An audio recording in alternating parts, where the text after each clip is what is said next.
Bonsoir, bienvenue dans le 20h de France 2. Voici les titres de ce jeudi 31 octobre. Le bilan des pluies diluviennes est monté à 158 morts en Espagne et les secouristes, aidés de 1200 soldats, cherchent toujours des dizaines de disparus.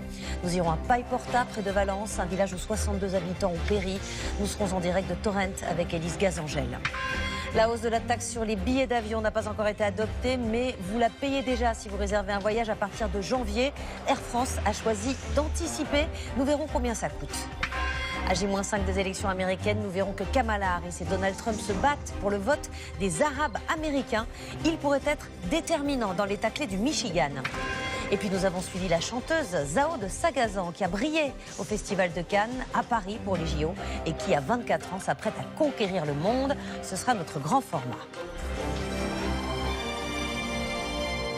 158 morts, le bilan des intempéries qui ont frappé le sud-est de l'Espagne donne le vertige. 48 heures après le drame, les Espagnols sont encore choqués et incrédules en découvrant les images de villes ravagées, comme celle de Paiporta. C'est la commune la plus endeuillée, plusieurs dizaines d'habitants y ont trouvé la mort. Reportage Eleana Bonas, Annie Triboire et Olivier Sauvert. Les traits tirés, l'air hagard. 24 heures plus tard, Eva Huelamo ne parvient toujours pas à réaliser ce qu'elle a vécu. Depuis sa maison, elle a vu ses voisins périr sous ses yeux. Il y en a qui sont restés bloqués dans leur garage ou sous des voitures. Oui, plusieurs de mes voisins sont décédés. Je crois même avoir aperçu un corps là-bas. C'est vraiment une situation très désagréable.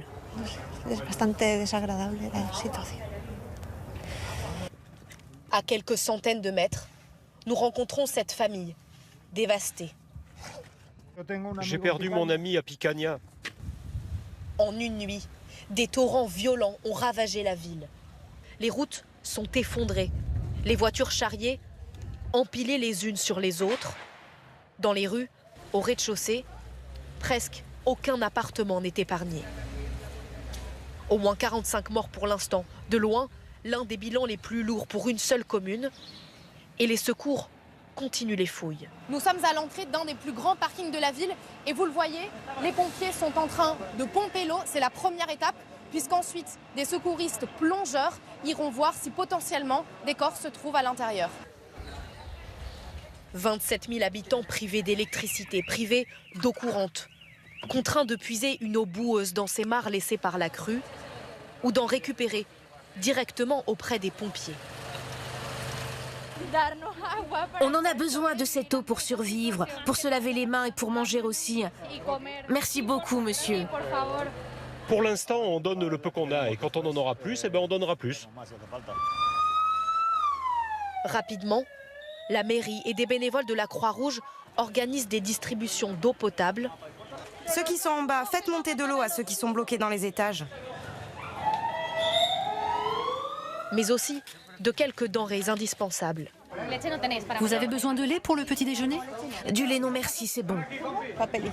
Ils nous ont donné du papier hygiénique, du pain. Les boutiques sont toutes fermées ou inaccessibles, alors on ne peut rien acheter. Quelques affaires dans une valise.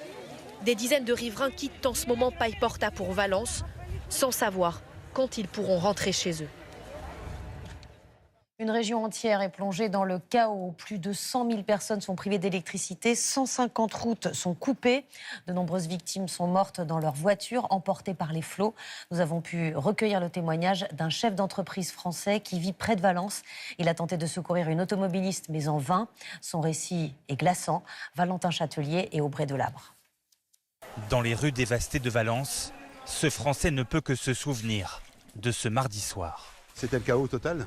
Parce que le flux commençait à grimper très très vite, le courant était très fort et le bruit était assourdissant. Avec un orage très puissant, un rideau de pluie qui nous tombait dessus en permanence et de la grêle. Éric Prima est dans le sud de la ville pour récupérer des personnes qui ont besoin d'un hébergement. Mais très vite, les torrents d'eau déferlent dans les rues et ce chef d'entreprise voit des personnes bloquées dans leur voiture. L'eau est à peu près à ce niveau-là, j'en ai à peu près jusqu'aux genoux et presque au-dessus. et la portière de l'intérieur est très difficile. Donc l'idée première qu'on a eue, c'était évidemment d'aller ouvrir, de laisser entrouvrir un maximum en fait la portière, de façon à ce que l'eau puisse pénétrer et l'ouvrir entièrement et sortir la personne du véhicule. Il répète l'opération et réussit à extraire plusieurs personnes. Mais une voiture blanche arrive avec une jeune femme prise au piège. J'avais une lampe frontale et j'ai vu sa détresse, qui me demandait d'arrêter le véhicule en fait et d'ouvrir la porte. Elle essayait, on la voyait toutes ses forces. J'ai essayé de casser le carreau avec ma main gauche, mais en vain. Et puis après, j'ai vu la voiture piquer et partir en diagonale et avancer en diagonale. La voiture disparaît ensuite dans le noir. Ce Français ne sait toujours pas si cette jeune femme a réussi à s'en sortir. Si le bilan des victimes est aussi lourd, c'est parce que beaucoup ont été surpris par la brusque montée des eaux. Je rappelle qu'il est tombé jusqu'à 1 an de pluie en 10 heures. Pourquoi certains se trouvaient-ils dans leur véhicule? Ont-ils été prévenus suffisamment tôt? On retrace la chronologie de la catastrophe avec Maryse Burgot. Tout commence mardi matin avec ces précipitations importantes dans la région de Valence. 9h30, premières inondations à Lombay, au sud de Valence. 10h45, premier sauvetage. 16h, ce même jour, sur la commune d'Utiel, un torrent d'eau et de boue d'une violence inouïe emporte tout sur son passage. 18h30, ce pharmacien de Picania, en banlieue de Valence, reçoit la visite de policiers. Ces policiers, ils nous ont prévenus à 18h30, 19h, en nous disant qu'il fallait partir et fermer la pharmacie. Mais dans la demi-heure qui a suivi, dans la rue, il y avait déjà plus de 50 cm d'eau. C'est donc finalement seulement à 20h que cet habitant de Valence reçoit le premier message officiel d'alerte. Il était 20h30, 21h. Mais l'eau était déjà là. C'était déjà trop tard. 23h. Les fauteuils de ces retraités baignent dans une eau boueuse. 23h51. Cette femme reçoit enfin le message d'alerte envoyé par les autorités à 20h. Elle le reçoit tard, faute de réseau téléphonique, mais elle condamne les responsables. Ce que je pense, c'est que c'est une très mauvaise gestion. Ils auraient pu éviter beaucoup de morts. Beaucoup. 7h30, mercredi matin, l'eau s'est déjà en partie retirée. Elle laisse derrière elle des dégâts impressionnants dans plusieurs communes et dans la ville de Valence. Les communications téléphoniques sont souvent impossibles. 13h ce midi, l'une de nos équipes rencontre ces touristes français. Plus de 48 heures après la catastrophe, ils ne savent toujours pas qu'il y a des victimes. Quand on voit le bilan, près de 100 morts, c'est... Ah ben, vous nous l'apprenez. Parce que nous, on n'a aucune nouvelle. Aucune nouvelle. Plus d'électricité, donc plus de télé, plus rien. Pendant notre échange, ils reçoivent d'ailleurs des alertes. Elles datent de mardi soir. Ils viennent seulement de retrouver du réseau. Ce lourd bilan s'explique aussi par l'heure à laquelle ont eu lieu ces précipitations. La pluie est tombée en fin de journée, alors que beaucoup d'habitants rentraient chez eux au volant de leur voiture. Le plus dur à présent pour beaucoup de familles, c'est d'attendre des nouvelles de leurs proches. Les autorités espagnoles annoncent ce soir qu'il y a encore des dizaines et des dizaines de disparus. Les secouristes, aidés de 1200 soldats, parviennent peu à peu à entrer dans des communes sinistrées.